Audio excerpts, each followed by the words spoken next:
আসসালামু আলাইকুম। আমি আজকে যাচ্ছি কোরবানি ঈদ উপলক্ষে একটা গরু কেনার জন্য কিশোরগঞ্জে। কয়েকটা গরু প্রি সিলেক্ট করে রাখা হয়েছে, তো যাচ্ছি আমার প্রিয় সাইকেলটা নিয়ে। যদি গরু বাজেটে হয় এবং পছন্দ হয়, সবচেয়ে বড় কথা পছন্দ হয়, কারণ দরদাম মোটামুটি ফাইনাল করা, তাহলে আমি গরু নিয়ে চলে আসব। আসার সময় একটা পিক আপের মধ্যে গরু উঠাবো, আমার সাইকেলটা উঠাবো, উঠে চলে আসবো। আমার বাসা থেকে আমার কিশোরগঞ্জ যেখানে যাব সেটা 75 কিলোমিটার, কিন্তু রাস্তার ওই সাইড পুরোটা জ্যামে আটকা পড়ে গেছে। জ্যামের কারণে দেরি হইতে পারে, কারণ সবাই এখন ঈদমুখী বাড়ি ফিরতেছে। এখনো উত্তরা পার হইতে পারি নাই। এই হলো রাস্তার অবস্থা।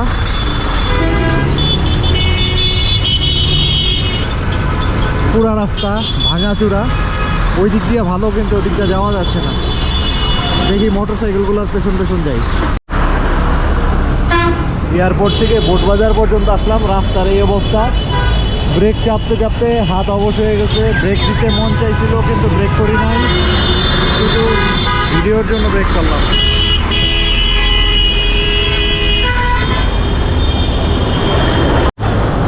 বাংলাদেশের সবচেয়ে বড় শিল্পনগরী গাজীপুর হওয়ার কারণে এই হলো মানুষের অবস্থা। এই মানুষ পারাপার হওয়ার জন্য সিকিউরিটিরা রাস্তা বন্ধ করে দেয় এবং মানুষ পারাপার করে। বড় বড় ফ্যাক্টরি সব এইখানে।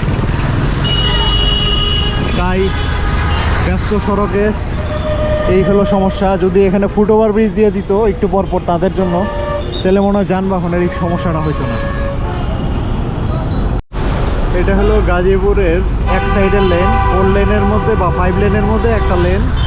ওই দিকের লাইনটা হইতেছে বিআরটিসি লেন, আর এই দিকের লেনটা হলো লেফট সাইডের লোকাল বাসের লেন। আমি এই লেনের, যদি ওই লেনে চালাই তাহলে বাম সাইড দিয়ে চালাই, আর যদি এই লেনে চালাই ডাইন সাইড দিয়ে চালাই। এতে হয় কি, যখন যে লাইন খালি দেখি তখন সেটার মধ্যে উঠে সাইকেল টান দেই। এইভাবে করে এই পর্যন্ত 10 বারের উপরে চেঞ্জ করছি, কারণ এটা যখন জ্যাম থাকে তখন ওইটা ক্লিয়ার থাকে, ওইটা ক্লিয়ার থাকলে এটা জ্যাম থাকে। কিন্তু এখন দুইটার অবস্থাই খারাপ।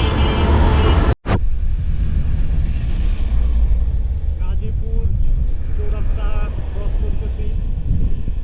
আজকে সত্যি সত্যি এখানে ট্রাফিক বেশি, আর বর্ষাকাল হওয়ার কারণে এদিকের গাছপালাগুলো খুব সুন্দর, একদম সবুজ হয়ে আছে। এটাই আসলে পারফেক্ট টাইম এদিকে ভিজিট করার জন্য। রুটটা খুব সুন্দর।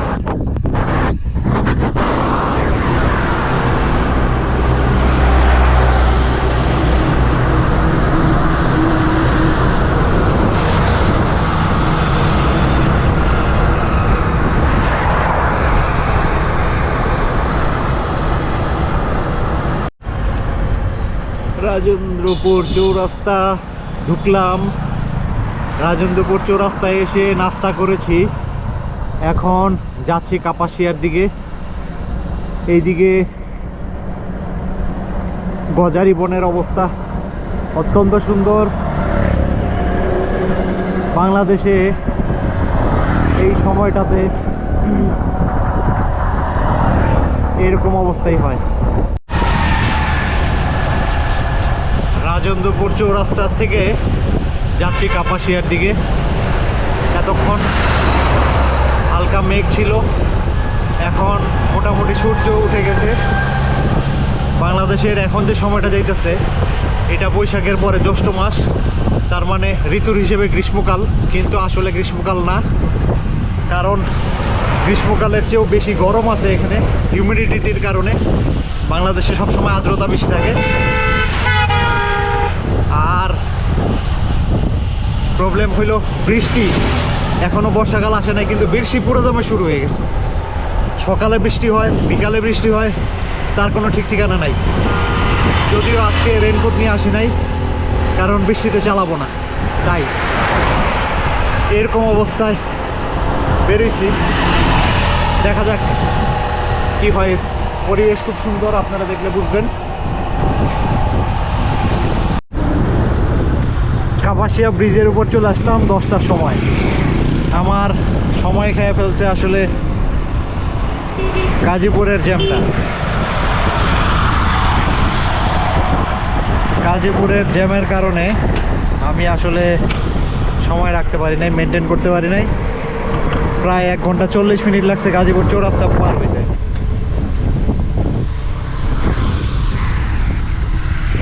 গরু নেওয়ার জন্য পিক আপ খুঁজতে হবে।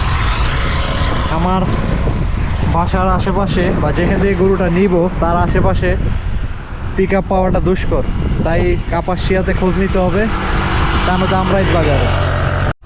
কাপাসিয়া পার হওয়ার পরে বাতাস একটু ঠান্ডা, সাইকেল চালায় মজা পাওয়া যেতেছে, ব্রেকে হাত দেওয়া লাগতেছে না, ট্রাফিক অনেক কম আর রাস্তা বেশ ভালো। এতক্ষণ যান শেষ হয়ে যেতেছিল, তবে প্রচুর হিল আছে এদিকে, একবার উপরে উঠা লাগে একবার নিচে নামা লাগে। আকাশের এত ভয়ঙ্কর খারাপ এর আগে দেখি নাই, একদম কালো হয়ে গেছে।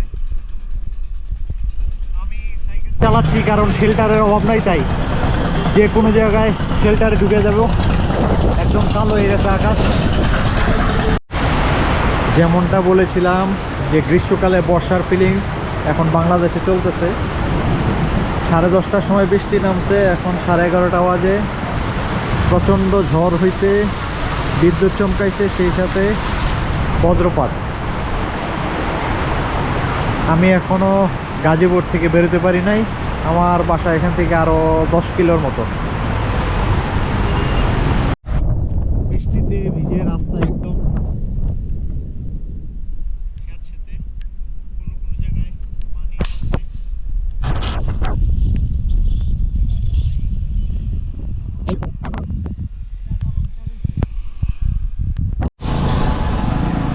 কপাল খারাপ হইতে খুব বেশি কিছু লাগে না।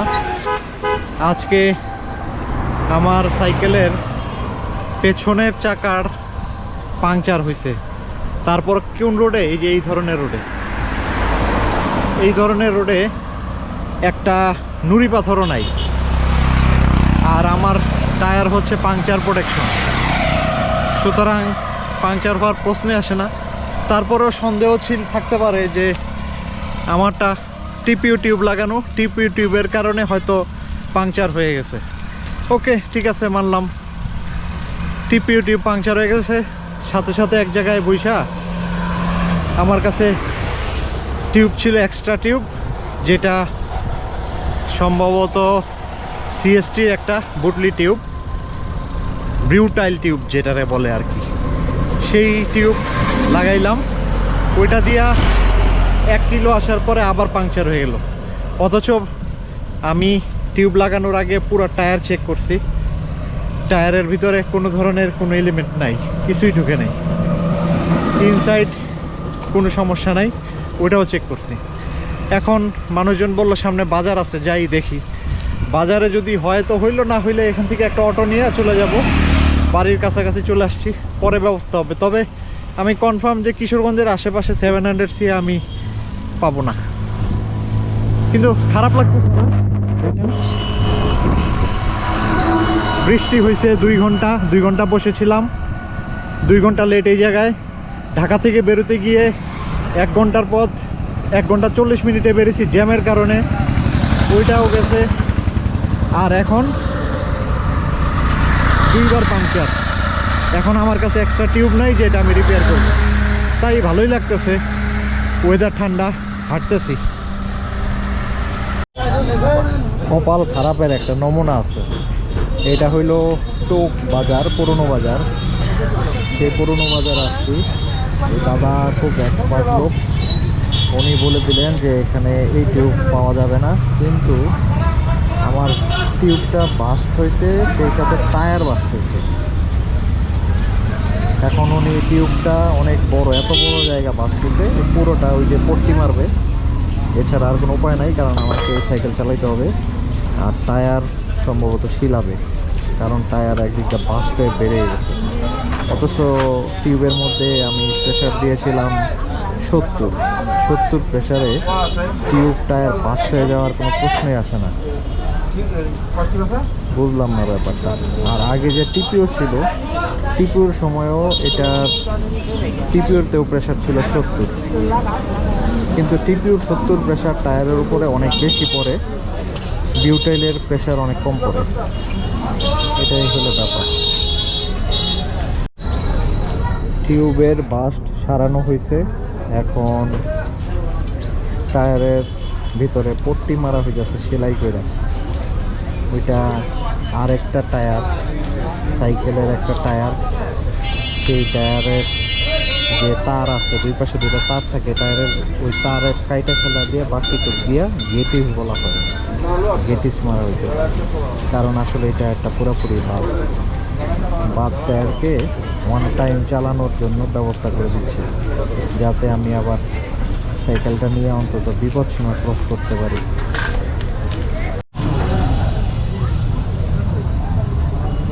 টায়ারের এতটুকু জায়গা ছিটতে উপর পর্যন্ত ছিঁড়ে গেছে, এই জন্য উপর দিয়ে ছিলানো লাগছে।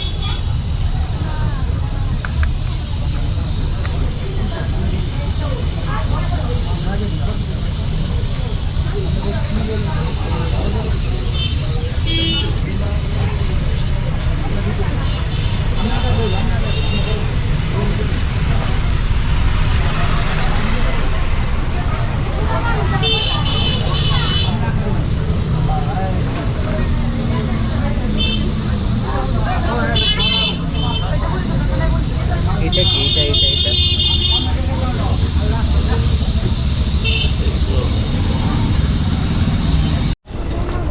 কিশোরগঞ্জ চলে আসলাম, এটা হলো থানাঘাট।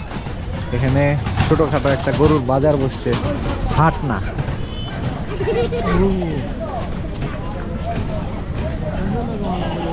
ছাগল আছে,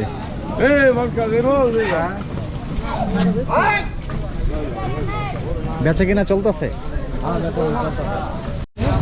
আমার ভাই বদরুল আসতেছে, বদরুল ভাই, ভাই আসসালামু আলাইকুম।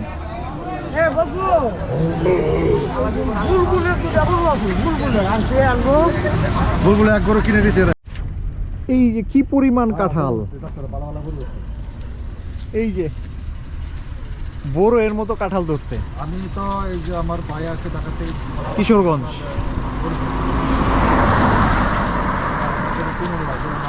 প্রত্যেকটা গাছে কাঁঠাল, অনেক কাঁঠাল। গরু আছে কিন্তু বাজেটে দিচ্ছে না, থোকা থোকা কাঁঠাল। তোমার তোমার বাজেট কত? গরু ফেলা আর তোমার গরু ফেলে দেখো, মানে গরু ফেলে ধরে দেখবা গরুটা একটু নরম, মাংস চামড়া নরম, লুজ লুজ চামড়া টান দেবা, চামড়া উঠে আসে, বুঝছো? হ্যাঁ। আর যে তোমার পিকনিক খাওয়াইছে না, মানে গরু টাইট আছে, ওই যে তোমার গরু তোমার কিনবে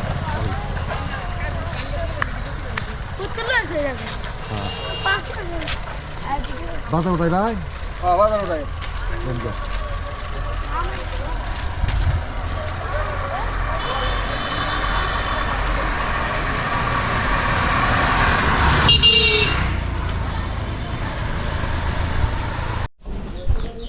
এইটাই তো, এই গরুটা আমার গরু, ছোট্ট মোট্ট। ওইটা বেশি ছোট না? হ্যাঁ, ওটা এই বছর বিক্রি হবে না এটা আমাকে, এটা তোমার লাগে দিচ্ছি এটা। হ্যাঁ এটা বুঝছি, ওটা দাঁতায় নেই মনে হয় না? না না, ওকে। কিন্তু এই গরুটা নেওয়ার কেমনে? আচ্ছা ঠিক আছে, না লাগবে আর কি, তোমার রাস্তা দেখানো করতে কি? হ্যাঁ সেটার বুদ্ধি নেই। 32, 38,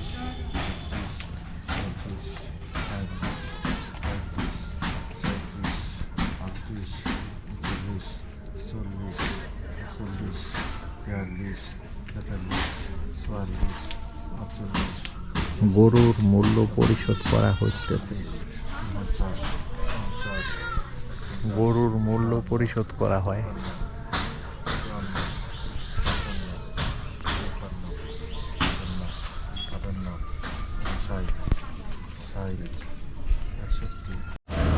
প্রত্যেকটা বাড়ির সামনের চিত্র হইলে এমন যে ঘরের সামনে কাঁঠাল পায়রা রেখে দিছে। আর এইবার কাঁঠালের এমন বাম্পার ফলন, এই যে গাছ নাই, গাছ শুকায়া মারা গেছে উপরের টুক, যতটুকু আছে এতটুকুর মধ্যেই কাঁঠাল। এরকম ঘটনা বিশ্বাসযোগ্য? গাছ উপরের টুক শুধু ভাঙে নাই, মানে এটা শুকায়া নষ্ট হয়ে পোকে খায় ফেলাইছে, অথচ কাঁঠাল। এই যে গরুটা নিয়ে আসা হইতেছে, খুব প্রাণবন্ত একটা গরু, দেখতে খুব সুন্দর, নাদুস নুদুস, ছোট মন্টু।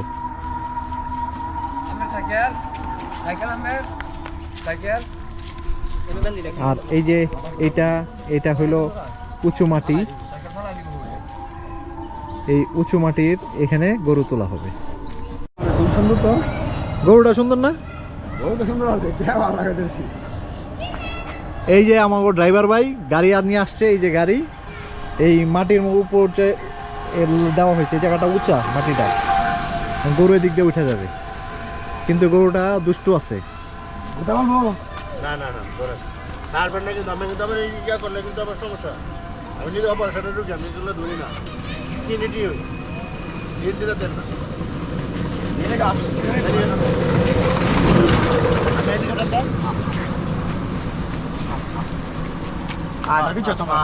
আরামে যাইব না। আচ্ছা আচ্ছা আচ্ছা আচ্ছা আচ্ছা ওকে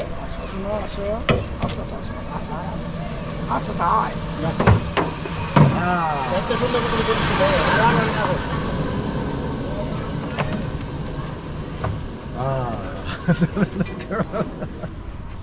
এটা এই দাঁড়ায় থাকবে এইভাবে, হ্যাঁ, পড়বে না? না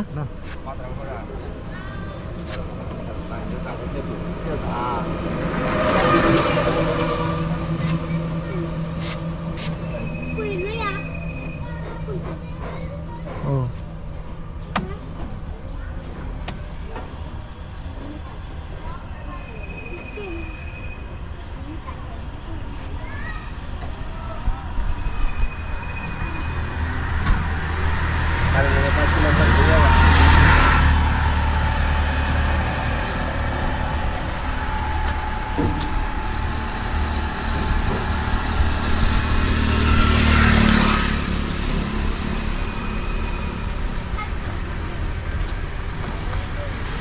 এটা হাতে রাখো। হ্যাঁ হ্যাঁ হ্যাঁ। আমাদের বিশাল বড় রশি।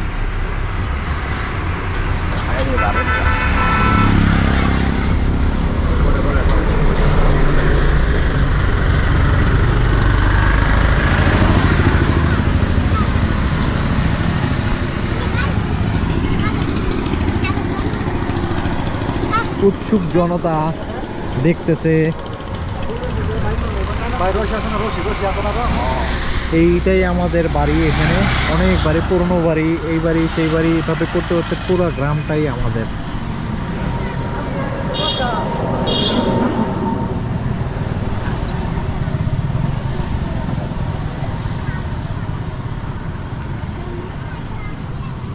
হ্যাঁ, গরুটা নিয়ে নিছি, সাথে আমার সাইকেল বাইরে নিছি, এখন আমি চলে যাব। এই যে বুলবুল ভাইয়ের কাছ থেকে গরুটা নিছি। বুলবুল ভাই দোয়া করে দিয়ে না। আসসালামু আলাইকুম। ওয়ালাইকুম আসসালাম। গরু কেনার ব্যাপারে পুরো কাজটা হ্যান্ডেল করছে আমার মামাতো ভাই বদরুল ভাই। বদরুল ভাইয়ের এই ঋণ শোধ করা যাবে না, প্রত্যেক বছর আমরা গরু নিব। হ্যাঁ আচ্ছা ঠিক আছে, তাহলে আমি যাই, চলে যাই বদরুল ভাই। আচ্ছা ঠিক আছে, ওইখানে যাই, মানে পোস্ট লাগে না, আমার ফোন দিও। ঠিক আছে ঠিক আছে, ওকে। তাহলে ড্রাইভার সাহেব চলেন জায়গা। হ্যাঁ জি, ফিয়ামানিল্লাহ।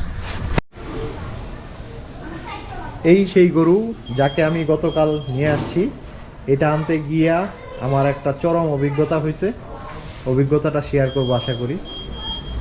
এমনিতে সে খুব শান্ত, কিন্তু রশি খুললে তাকে আর ধরে রাখা যায় না, সে ছুটে পালাইতে চায়।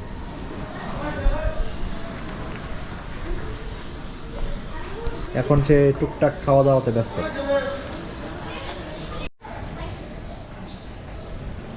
এই এদিকে, একটা ছাগল যেমন কথা শুনে, সেও তেমন কথা শুনে। তাকে ডাকলে সে কাছে আসে।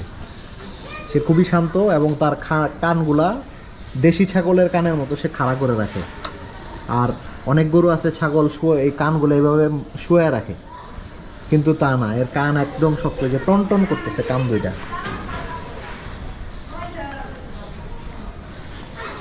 সদা সজাগ। পানি মনে হয় খাইতে হবে, পেটের মধ্যে পানি পড়ে গেছে।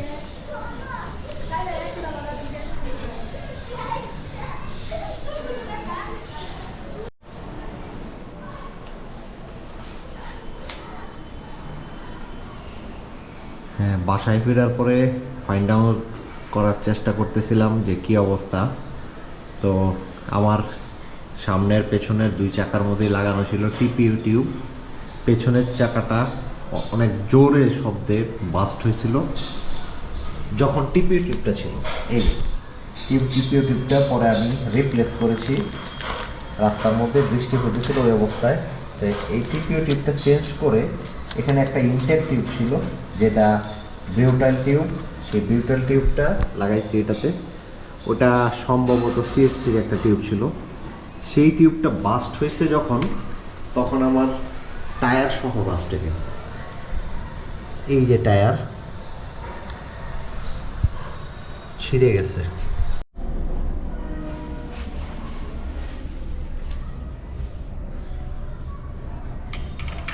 এই হলো অবস্থা। আমার এখানকার টায়ারটা একেবারেই বাতিল হয়ে গেছে। ভেতর থেকে তো ছিঁড়েছে, বাইরেও ছিঁড়ে গেছে। ব্রেডের ভিতরে বসানোর জন্য এতটুকু একটা পট্টি দেওয়া হয়েছে ভিতরে, যেটাকে গেটিস বলা হয়। সেই গেটিস দেওয়ার পর ভিতর দিয়ে সেলাই করার পর আবার বাইরের দিয়ে সেলাই করা হয়েছে এই যে। কিন্তু তারপরেও এটার এই অবস্থা। তবে টায়ার ফুলে যায় নাই। গুড সাইন হলো এটাই যে টায়ার ফুলে যায় নাই।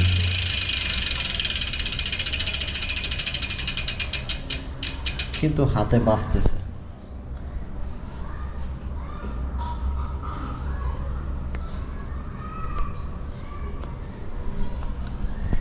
এই হলো অবস্থা। আমার টায়ারের অবস্থাটাই পর্যায়ে এসে দাঁড়াইছে। ভেতরের পুরোটাই শিলি দেওয়ার পর বাইরের দিকে যে ছিঁড়াটা, এটার উপর দিয়ে একটা করে শিলি দেওয়া হয়েছে। কিন্তু যেখান থেকে ছিঁড়েছে এই ল্যাপটা বেরিয়ে আছে। এই যে এটা বেডের থেকে বেরিয়ে যাচ্ছে ধীরে ধীরে।